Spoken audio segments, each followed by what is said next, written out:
There's a Japanese art form called kintsugi. When a piece of pottery is broken, it's not thrown away, but it's carefully put back together again. Breakage and repair, they become part of the history of the object.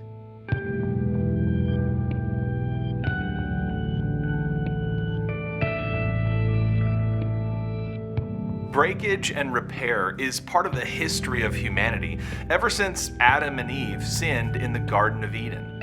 All of our suffering can be traced back to that one moment.